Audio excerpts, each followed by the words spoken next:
All right, History 101 students, it is time for us to talk about the thought pieces.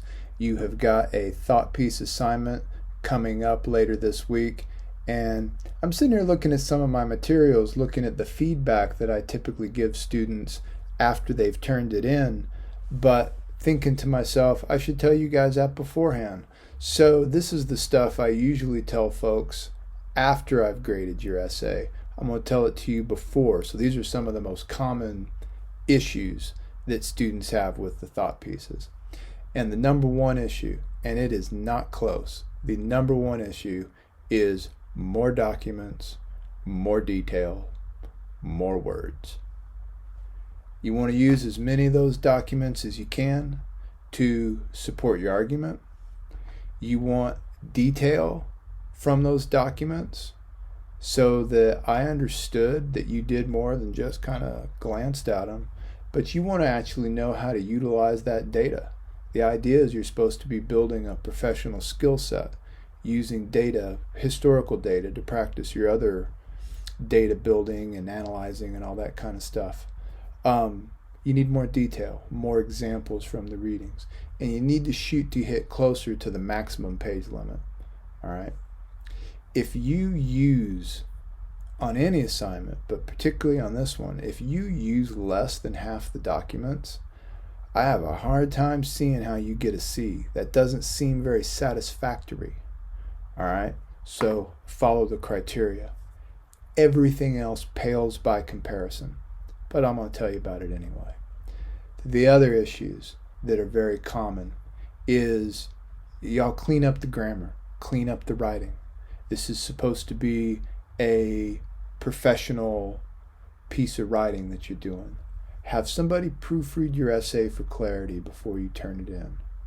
Formalize your writing. Clean it up. Polish it. Try to avoid the first person. I know I talked a little bit about this in class already. For me personally, I don't get too hung up on it. However, I don't do you any favors with that kind of relaxed attitude, so clean it up. Don't insert quotes without setting them up or finishing them off. If you use direct quotes, you need to explain why you're using them, where they come from. You can't just insert it like it's your sentence. There is no need for the phrase "I believe." It's assumed. I understand who wrote this. Just show me the evidence. You'll be better off if you structured your essay around a main idea, around a main argument, and tie it all together. You need that strong thesis. So keep reminding yourself, why am I writing this? Why am I writing this? So that it's all hooked up together. Also, this essay should not sound like an assignment. For this assignment, I chose to write about documents number 1 and number 2. Don't do that to the person who's reading your essay, all right?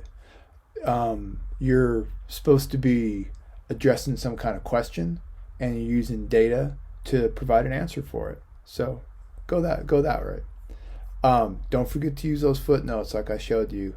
And paragraphs, all right? 3 pages without a paragraph cannot be satisfactory, no matter what the content is.